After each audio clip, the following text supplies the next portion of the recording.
Broad definition of success is just to achieve what you kind of want from life. And what I would like from life is freedom, financial freedom, to be able to pursue things to the level that I want to. When you're starting, I would say try and avoid the blue sky thinking, try and avoid the long-term future plans. Just try and add value.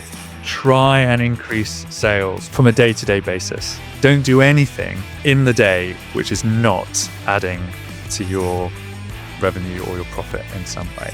What are the top 3 reasons customers come back to you? Trust would be the number one reason. When you're giving a gift to somebody else, you just want to have confidence that it will reflect well on you as the giver. So trust is what trumps everything. Intentionally take every opportunity, every experience that you have to grow as a person. Now, unless you adapt to the times and you've essentially got a different business in 20 years' time, you have guaranteed yourself failure. There is no chance that you're going to do nothing but fail. How do you start up an online business and grow it into a multi-million pound business one with all the odds against you? On today's show, I will be interviewing the founder of Engravers Guild, Elliot Bishton. Hey, Elliot, welcome to the show. And let's begin. How did you get started, Elliot? Tell us more. Well, thanks very much for having me. So to give you an explanation about how I got to where I am today, I think we've got to rewind a few years. And when I say a few years, about 150 years. Because I come from a family that has quite a long heritage in Birmingham's Jewellery Quarter. I think it was my great-grandfather that started the first silversmith's business that we can trace back to. And my family have basically been involved in that line of work ever since, or at least until 2009. Famously, of course, everybody knows that was when there was the financial crash. And at the time, the latest iteration of the business was my father making affordable gold watches. The price of gold went through the roof and consumer spend went down. And I think that brought to a close that episode in making and manufacturing gold watches. So I remember when my father closed the factory and I went in for the final time, there's all this machinery around, and I thought I meant to be an enterprising young kind of guy. Surely there's something that I can resurrect out of the embers of this business. Now, I didn't know what any of it did. I didn't know what it was even meant to do, but I did know what the purpose or the function of an engraving machine was. So when all the other machines were being scrapped, I said to my dad, just hold those back, take them home. Can you put them in the loft? And there they stayed for 6 or 7 years in the loft. I was just finishing university at the time, and I took the standard route down to London, and I got a job in the corporate world. But I never let go of that dream and that heritage of having and being involved in family businesses. So on the day of my 30th birthday, I remember I handed in my notice and dusted down those engraving machines from the loft and started up. And so I think from 6 pairs of cufflinks, we've now got a collection of a couple of thousand different SKUs, a team of 10, and sales in predominantly the UK, but also the US and a little bit of Australia. So that's the long story cut a little bit short. Yeah, I wanted to dwell a little more into that. So I think you said you were 30 years old, you went and you took it out from the loft, but talk to me about what drove you to that decision to start off your business. What was not happening in your kind of corporate or other life in London that got you back there? Yeah, so I think where I find my fulfillment is creating. I love to see a germ of an idea come to life, come to fruition, and hopefully succeed and excel.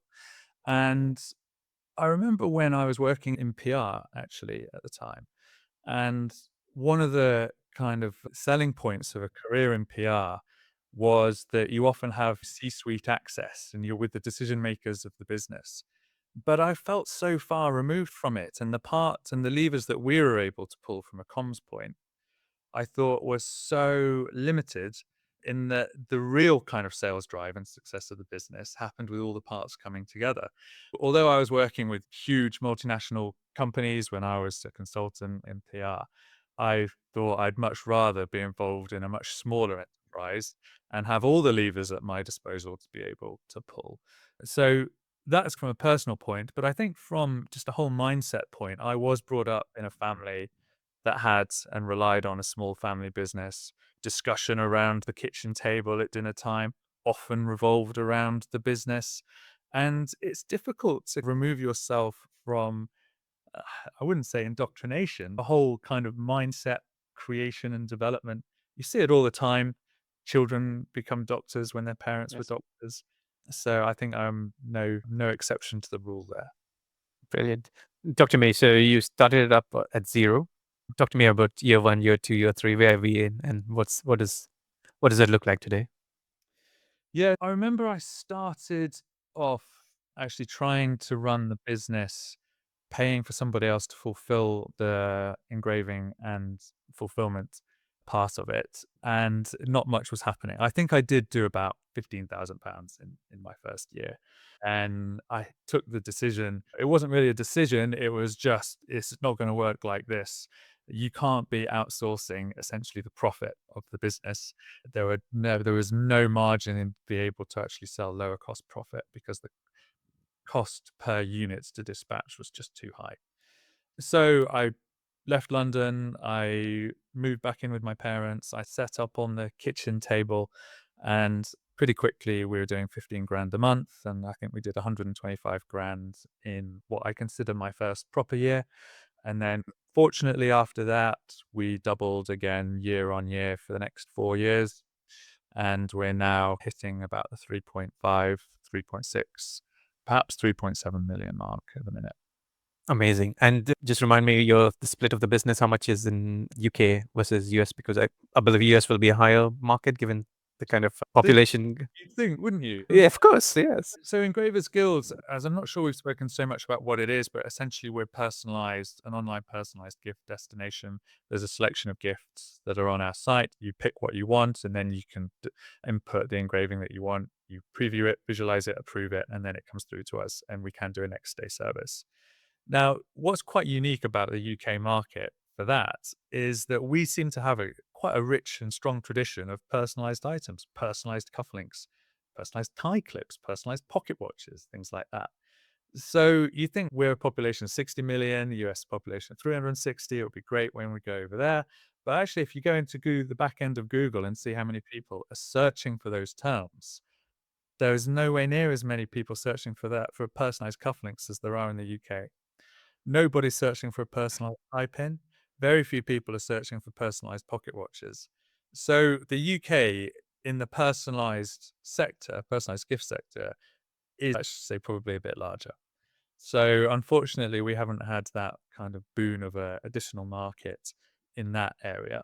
But we have tried to tap into the US a bit more through a particular proposition that we've got, which is called Love Locks lockets.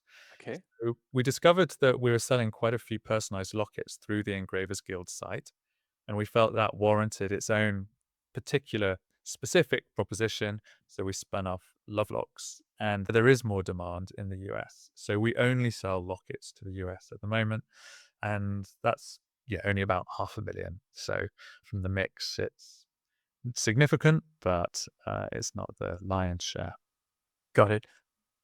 What target market do the lockets actually cater to? Love Lock. I'm guessing it, but I'll let you answer that Yeah, question. Go well, for it. it's all gifters, which Yes. the gifting market is very underappreciated in terms of how difficult it is for e-commerce, because Yes. you're never selling to the person who wants it. You're always selling to one person removed. So to Yes. build a community around people who are buying something that they have no interest in is very hard. And unfortunately, that seems to be where we're quite set with Engravers Guild and Lovelocks, though we are looking at other markets to see whether we can actually enter more community orientated purchasing groups of people. That's an amazing story. I'm gonna go back a wee bit. So I'm Yeah. assuming your dad has been the major kind of influence in your life to speaking over dinner table or having lunch, whatever you'll want to call it on the weekend. How proud is your dad today of Elliot? Oh, you'd have to ask him that. We Though should have got him on the show, actually. There you go. Though we did move premises a few weeks ago, actually, and we had a small opening event where we had quite a few friends and family around, and all colleagues past and present. And my dad came to that, and people tell me that he was telling them that he was very pleased and very proud at how the business had gone. So that was Really? Talk to me about what kind of lessons you've learned from your dad now that you have adopted in your business now today. yeah. So I'd say that my dad has got very strong convictions, and I'd say he's a man of high integrity. So I have tried to carry that on through into my business. I would say, in a sense, that those two values, conviction and integrity, are almost considered to be the base level of starting businesses. But I wouldn't actually always say that's true. I've seen a lot of incredibly ruthless business people out there. And when they deal with people, they know that they're almost their suppliers and whatever, know that they're in a dogfight, know that they'll always be squeezed, and know that it's every man out for himself. But trying to carry through the values that my father had when he was in business, I do see it as a collaborative experience. And that's the approach that I do try and bring to business. I try and foster and develop relationships, and certainly in it for the long term. I think that you have probably interviewed quite a few people who are looking to create their businesses, scale them, and sell them very fast. Yes. I definitely come from a family business mindset where it's not even on the radar about selling the business. It's about long-term value, growth and development, and being good to the people that you're with. Great. And speaking about it being a family-run business, tell me what's the reason? I think not recent, but it's been an addition. Another family member joined. Tell us more. Yeah, so my brother, who's 3 years younger than me, has joined the business. Not that recently. So I think as a business, we're about 8 years old, and he Really? joined maybe 3 years ago. But to just give you a sense of how integral family is to the business, because even though I started it on my own as a solo founder, my brother was involved in every conversation, and he always owned a large proportion of the shares. And it was almost never considered that he would not, almost irrespective of his level of involvement. Such is the notion of family business, so integral to what we've been brought up with. And when the business was in a position for him to be able to join, where it looked like it would be able to support both him and I, there wasn't really any discussion about what's your compensation package and what's your role and what's my role and is it a big decision? It was just the most natural kind of transition, which almost didn't require a specific conversation because every conversation that we'd had since the ages of 4 or 5 built up to it. As in you bullying him all the time and just saying, hey, this is how you do it? There might have been some kind of bits Right. like that along the line. But so now, yeah, he's been involved. And I would say probably the day that he left his job to become involved full time was probably one of the best days of the business because it realized an unspoken dream that we both had, which would be that we would both be working in our own business Love it. together and living off our own wits as much as we can. And what was his background before he moved into EGL? So he did fairly standard path to me, went to university, went down to London, got a job. He was in corporate sales. He worked for a few different places. And it was in COVID where he was on furlough instead of watching box set after box set on Netflix. We'd spoken about how we thought there could be an opportunity in lockets. And he took himself on a Shopify course and built a whole website and started selling. So by the time he joined the business, actually, he was already his kind of little enterprise. We're already contributing well into 6 figures. So, Love it. yeah, Yeah. there wasn't much. There was barely any resistance that I could have offered that he was coming to realize his fair share. So it worked. It worked really well.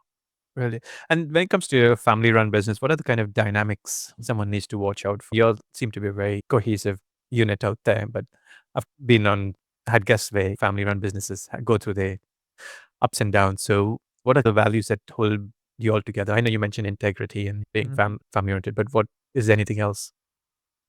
I always say that there's nothing that can rip a family apart like a family business.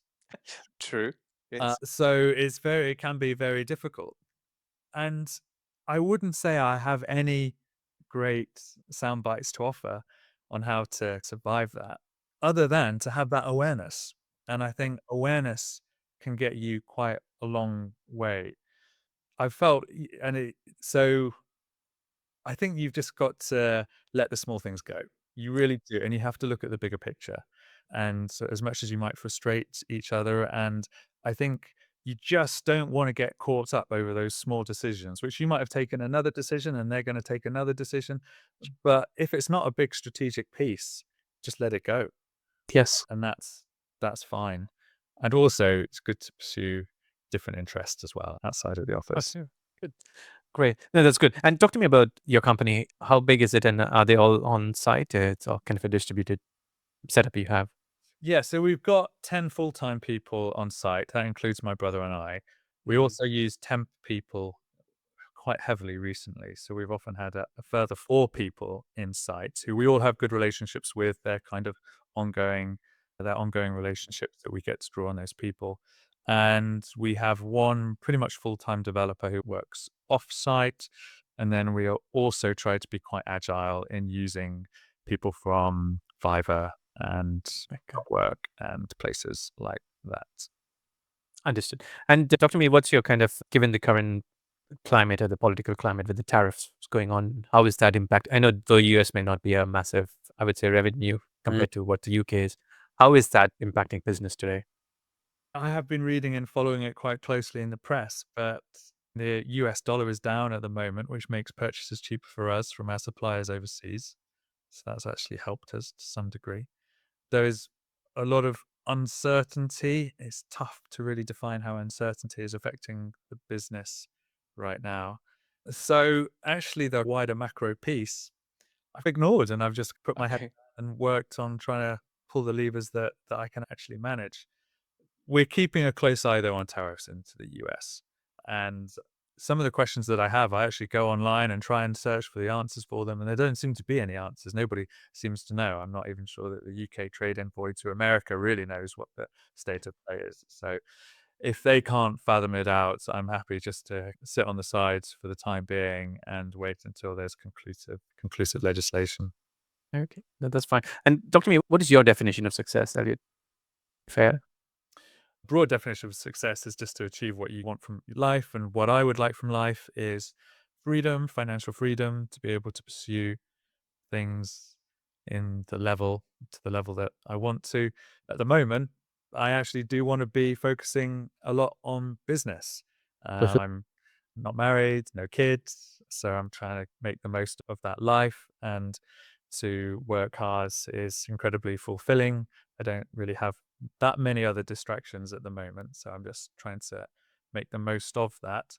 But a level of financial freedom, I know that's different for different people. Yes. And I guess a benchmark for me, though, would be just to try and recreate the life that they experienced when they were children and growing up. My dad had a reasonably successful company for a number of years, and I'd love to have that level as well.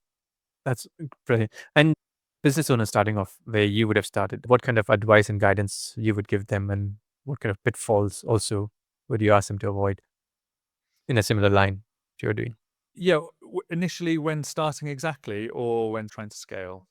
Both. First to start up, right? There are a lot of people listening on who also want to Yeah. start up their own business. So when you're starting, I would say, from my experience, try and avoid the blue sky thinking, try and avoid the long term future plans. If you're bootstrapping, which is what I was, and that's from the Yes. perspective in which I comment, just try and add value.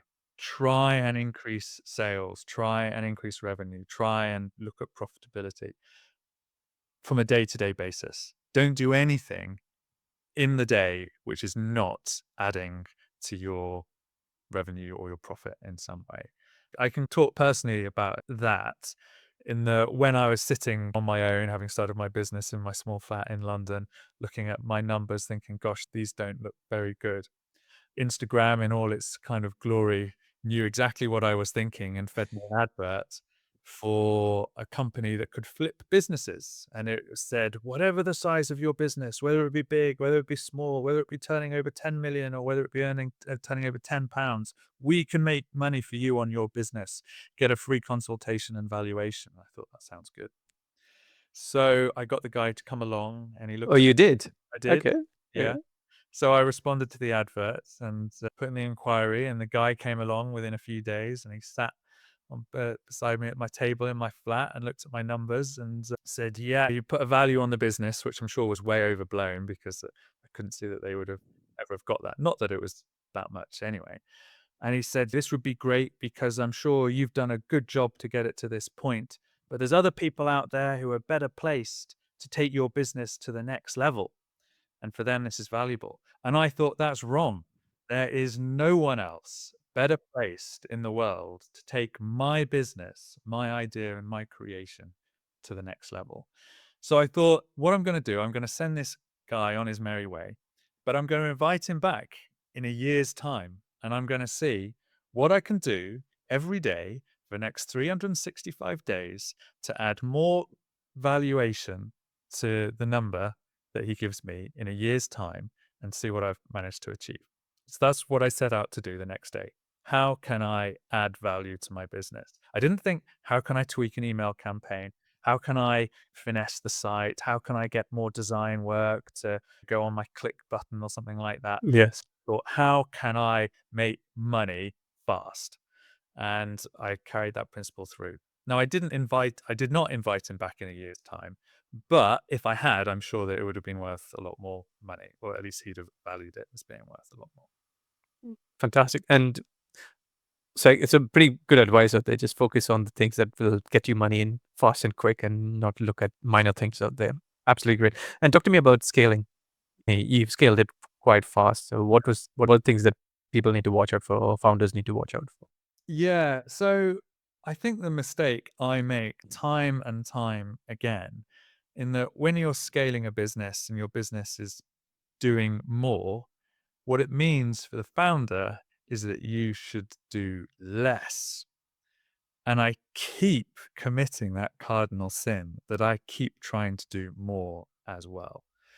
So there's no way that I can be running a 10, 12 man business with a turnover that it is at the moment in the same way that I was running a single man business out of my bedroom. But it's very easy to default back to that approach. So you really have to focus on systems and processes. And ultimately, a business is the systems and processes, so that if you step out, it carries on without you. Otherwise, it's just you. And the hard truth is, there is no value in just you. You can't sell a business if it's just you, Yes. because you're separating yourself from it. So you should always be trying to focus on doing less as a CEO, but doing it better, leading more than doing. And I keep committing that error. I think, and I'm not too harsh on myself doing it, because when you are bootstrapped and it is Yes. literally your money that is paying for another person to do another job or another system or another machine, you're always cautious. But I think I've probably always been about 6 months behind employing somebody when I should have done. And I think that we would have had a much faster acceleration and we'd be much further along the line if I employed every single person I employed to date was employed 6 months earlier. Got it. You've got about 10 to 12 people now. Can you go on 2 months holiday and the business run itself? Obviously, with your brother, could it be there too? Yeah, actually, last few years we have taken about 3.5 weeks, 4 weeks off, and together at the same time, so Wow. that the business did run itself. There were challenges that brought with it, not necessarily in terms of the production function, but I think perhaps in terms of work team morale, things like that, which I think we might be coming on to later. Yes.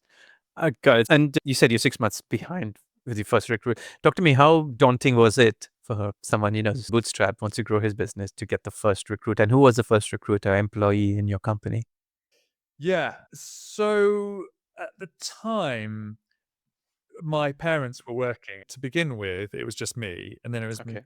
me and my mum, and there was me and my dad, and there was me, my dad, and my grandma. You have to make use of every single resource when you start. Now, my mum, dad, and grandma are no longer involved in the business, but managing that transition was very difficult because you have to think about somebody coming in and feeling comfortable, essentially being the fourth member of a family unit. Yes. To begin with, I was heavily influenced by my father's mold of the type of person he would employ.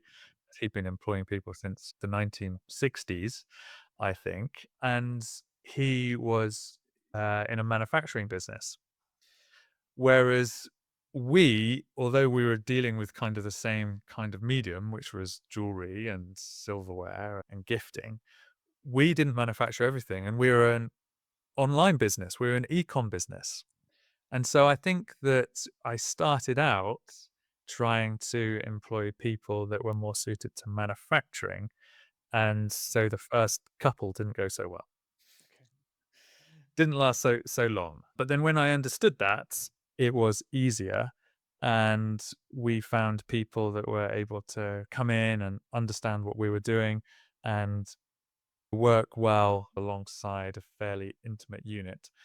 But I would probably say that I think that it gets easier employing people as you get bigger, because if somebody's coming in when you've got 10 people, then they're only making up 10% of your workforce. Whereas your first employee or your second employee, they're making up almost half of your workforce or a third. And if you get the wrong person, it can take a long time to undo that.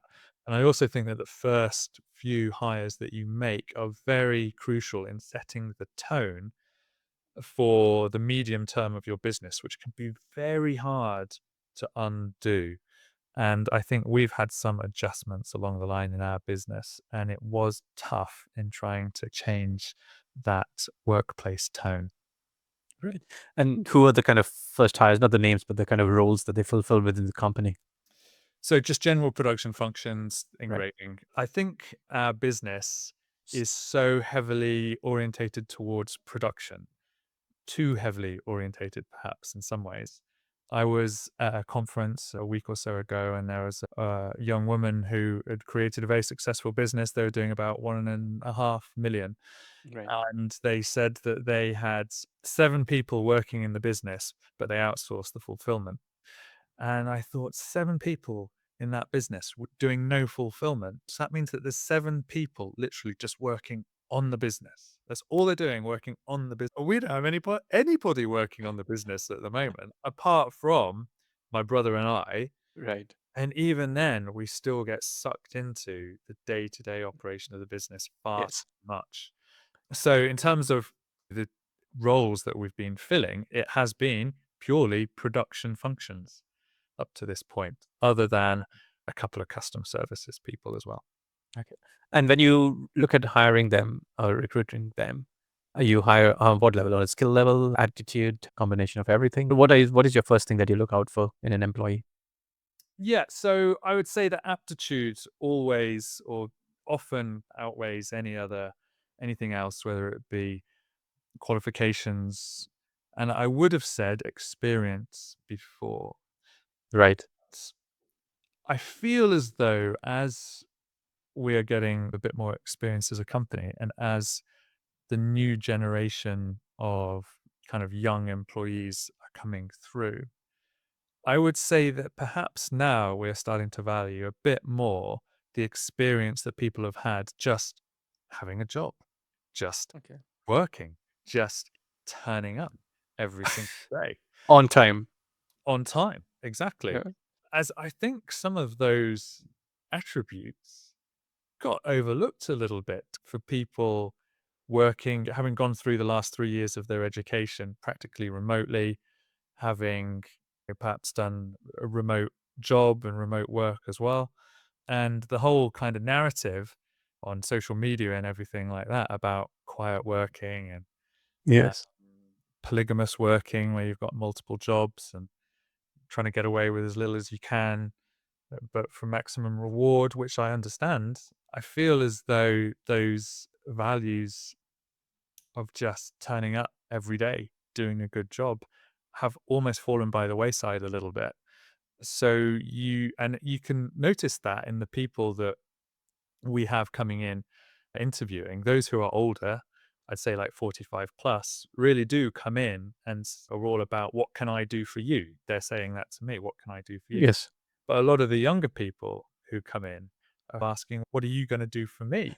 And I'm not criticizing them for asking that question at all, but you can definitely see the difference in mindsets between the generations.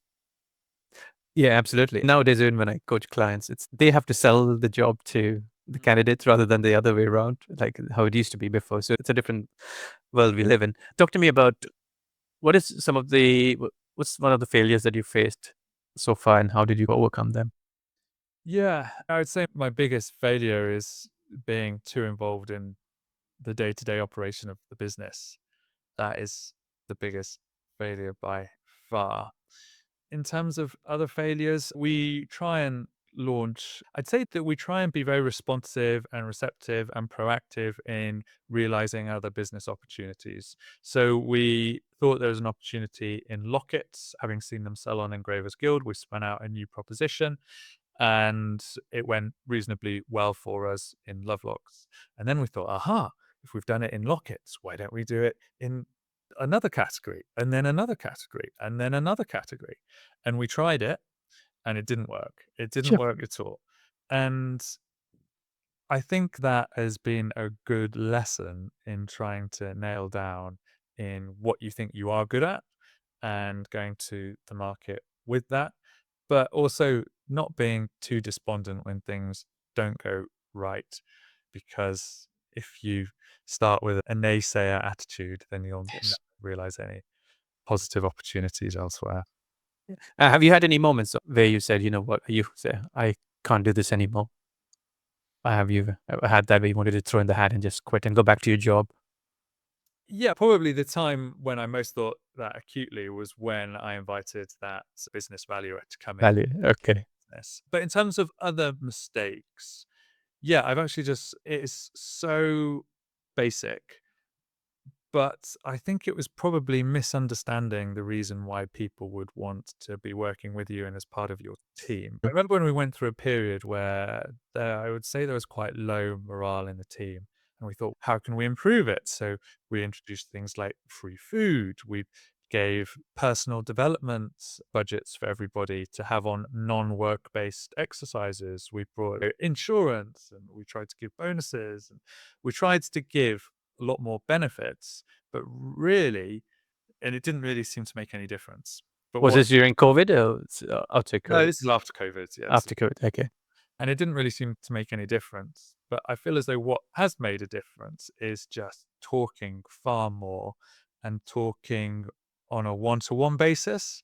So Right. have catch-ups every month with every member of the team with a dedicated time set aside. And we also have monthly presentations where we talk about the wider business, the objectives, what we're all trying to achieve, and how everybody fits within that vision. So I would say lack of communication would be a really big learning. And you think to a degree it happens by osmosis, Yes. but it doesn't, I feel. It needs that specific time that is set aside.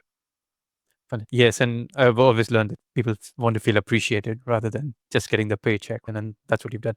If I have to summarize leadership style, how would you summarize it in 3 words? Empathetic, kind, and to some degree firm, but not enough. Okay. No, I'm gonna say friendly. I'm gonna change it. So empathetic, kind, and friendly.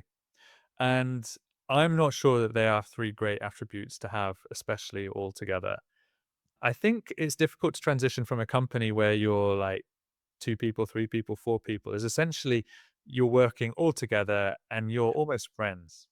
And then you try and transition to 9, 10, 11 people, and you're becoming less of a friend and more of a boss.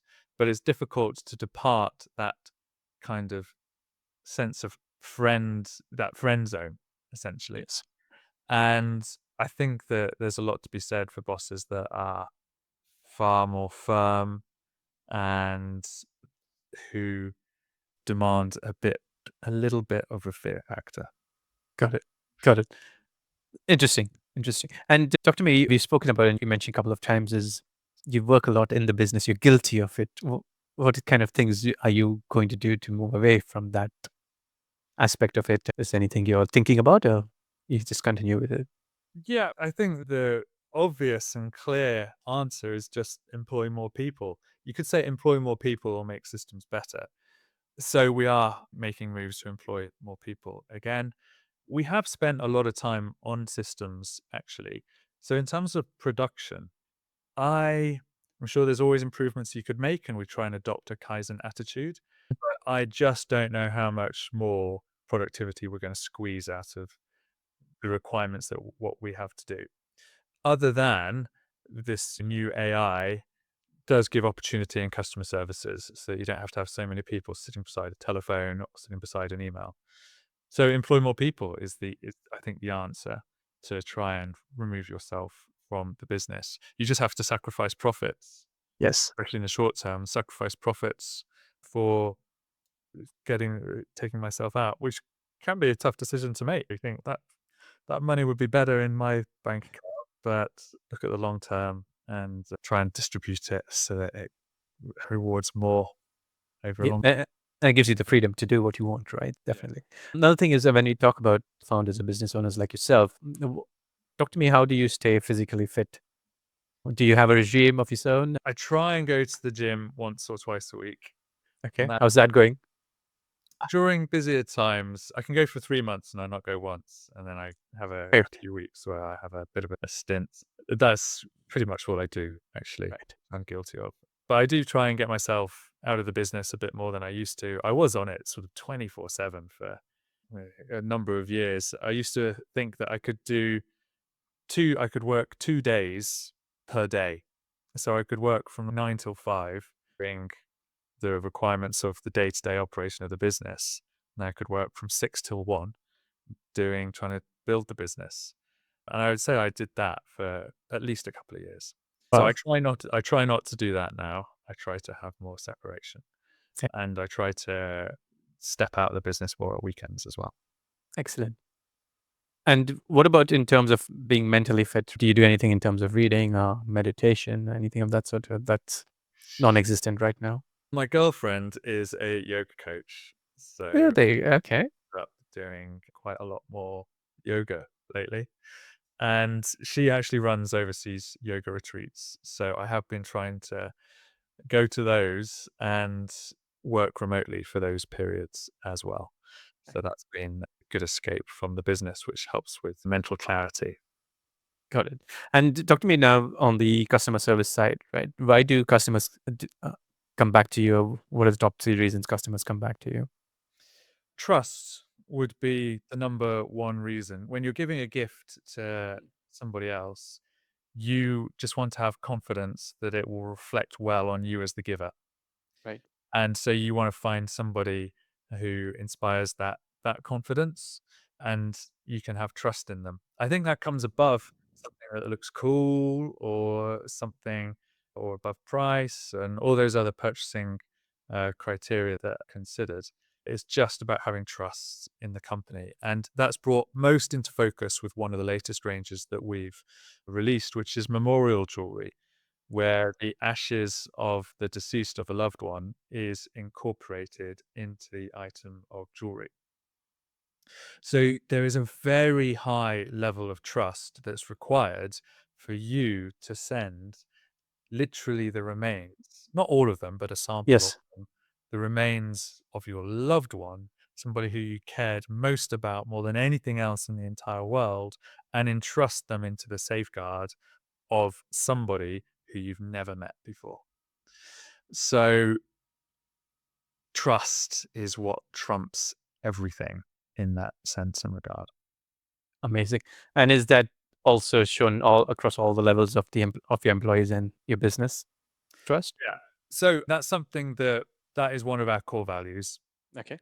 And that is something that we try and bring up every month at every team meeting. And we show the customer reviews to show how important and how integral this is to us as a business and how important it is to all of our customers. And we need to make sure that we are demonstrating that at every single touch point that a customer has with us.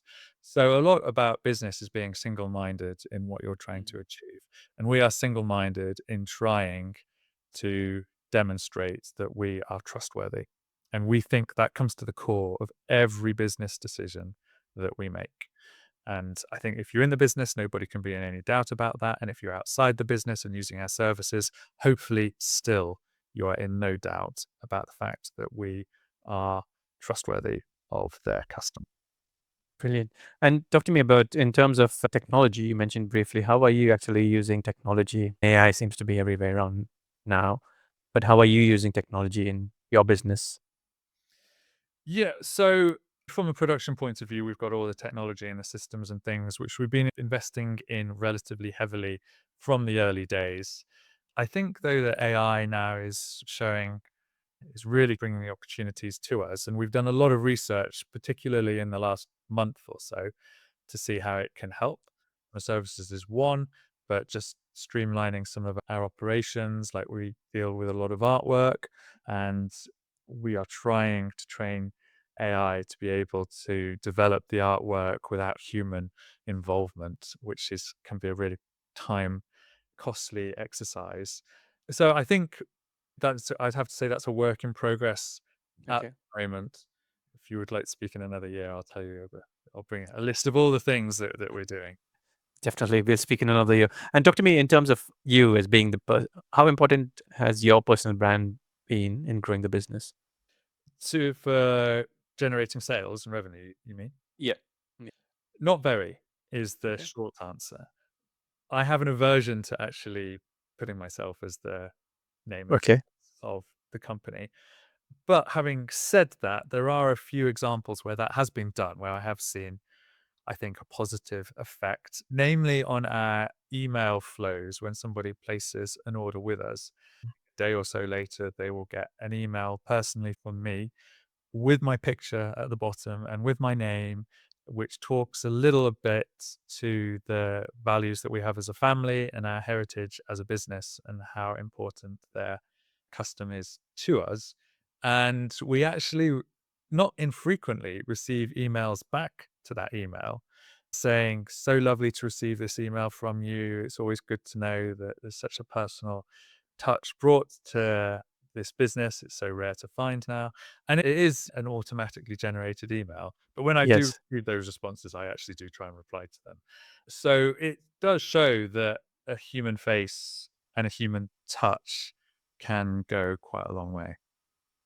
Great. And you said you're going to build a company it's a family run business. It will stay within the family. Where do you see this business in 10 years' time?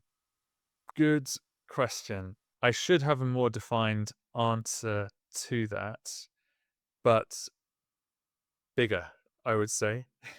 I would say bigger and being able to support my life, hopefully with a future family that I don't have at the moment, but I would like one day, and where I can give time and attention to them in almost equal measure as to the business. So it's a bit of a soft goal, but that's a division that I have in my mind. Okay. That's basically a very great goal too. Elliot, what would you say to the version of you who started off this journey today?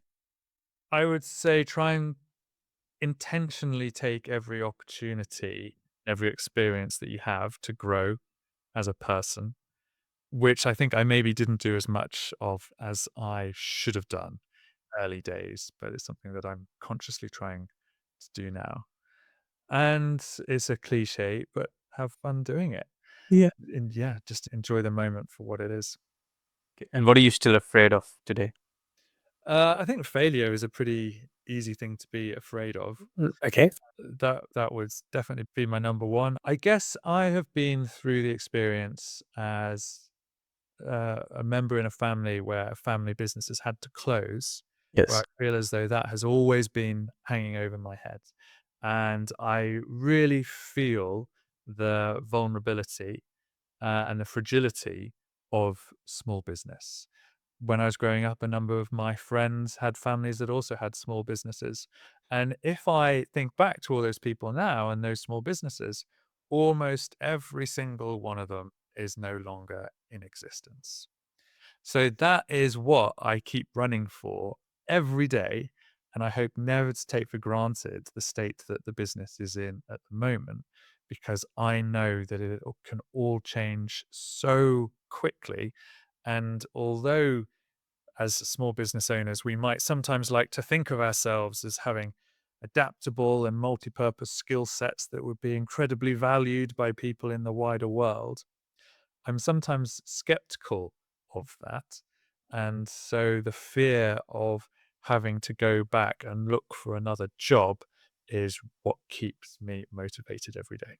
That's a good motivator. Yeah. Sometimes we say we are unemployable after a certain period of I, being a. I think there's a lot of truth that goes with that. And you have to be incredibly smart about how you can completely pivot what you do to something else. And I also think that when I've said that to people, they sometimes say, "Oh, you could just start another business." And I think especially if you've got a family, which I don't at the moment, but if you've got a family, starting another business, it is so expensive. You Yes. want to try another line, you want to employ another person, you're looking at such huge amounts of money very quickly. And let's be honest, when you're starting a business, the biggest factor you want to be drawing on is luck. Until you go out and really test the market, you just don't know. Sometimes ideas fly, sometimes they don't. And the same person can launch multiple ideas, and you think they know what they're doing, they know what they're talking about, they've done it 3 times before, they can do it again, and they can't. And you Yeah. don't know why. Even Steve Jobs launched Apple, did well, tried to launch another computer company and next, didn't work. And he knows what he's doing. So you got to know a good thing when you have it. And if you've got a business, I think that is functioning, that is providing, that is fulfilling you, that's valuable, because to start that again is very uncertain. So Absolutely. there might be second chances in life, but second chances in business are tough. Yeah. No, fair point. I just wanted to touch base on the point you made earlier, the small business, the fragility around it, and the fear of failing. What are the lessons you've learned? You've mentioned it's family-run business from but your dad's business, which has collapsed. What are the lessons you've learned from there, or even from your friends, that you're now taking forward? Things to avoid, things to do. Yeah, I think you have to be fluid. You have to really try and move with the times. To take the example of my dad's business, I was manufacturing gold watches, and it would be really easy to think, especially 20 years ago, well, a gold watch is a gold watch. They've been around for a long time. They'll always be around for a long Mhm. time. It's one of those kind of evergreen products. Would have been a really easy mindset to adopt. But let's look a bit broader, take a step back. And I'm actually going to say that even the concept of a wristwatch, my dad was making them in the 80s, even the concept of a wristwatch was still fairly novel in the 80s. They only really came into common kind of acceptance after World War One in the 1920s. And even in the 1920s, I think pocket watches were still more predominant. If you go from the 1930s to the 1980s, that's only 50 years. And especially if you start a business when you're in your 20s or your 30s, and if we're not going to have any pensions until we're in our 80s, Yeah. is this idea going to last 50 years? And the answer is no, it's not. In fact, no, it is definitely not going to last 50 years. So I think what you have to work towards is the 100% certainty that your business that you're running today is not going to be there in 20 years' time. It is just not going to be there. Now, unless you adapt to the times and you've essentially got a different business in 20 years' time, you have guaranteed yourself failure. There is no chance that you're going to do nothing but fail. So it's a bit like adopting famously Jeff Bezos's day one approach. Every day is Groundhog Day. Very true. Very true. What do you want to be remembered for? Whew. Do I want to be remembered? What do I want Within the family. Within the family in the also. family? I think just being a true and honourable person I would be flattered with. Very And fighting for family. love that. Love that. Elliot, great to have you today. Thank you very much for your time. No problem at all. Been a pleasure. Thank you very much.